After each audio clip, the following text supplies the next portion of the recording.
okushomesa oku kozula aba young engineers n'ekigendera cyo kureba ngu enshomo mu mashomero yahindukaho kandi bimwe ha bintu bibahangahangireho hariho kukora akoma ko kutangira abashuma mu maka, automatic flush toilet, baby carriers hamwe n'ebindi. Umwana nakwata ibintu makushuba yahina isebemu cyakana ayasine yakana y'umunana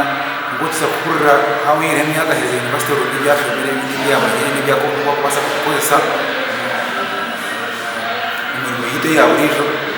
atiye cyaro kumanya yene twashanga ngo ine kawinchita kuhinduramu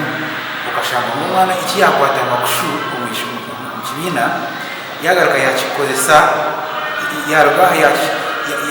yagira iki yakikoramo. Rugendo agizere ngo mahanga nka China abandana batanduka bakiro bato okubegese bya teknolojia chweri hanga okutunguka. Ikikweta kisamunonga hati n'abana okugira ubukoryo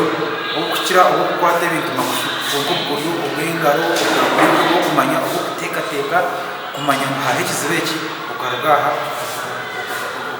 ukashobora bitushomise ko mwana kuganasa okwihamwe abazira bashira habeje barukoreke bakozere hine bagamba ankoreji mweno shanga ngo ombere bikugenda misho tuza kuba twina abana bato bakumanya ko bine emetwere kutekateka umukuronda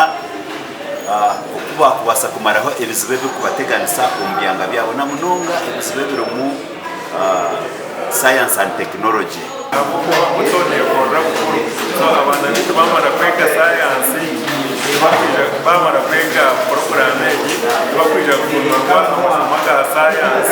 Icyo twetagira ngo abantu bona barebe ikintu bagumizamo bagumana begesa abana ibintu by'umukono koza atabana aba kurugira ibyo batoreka bayereka ngo kimwe cyo batene by'umukono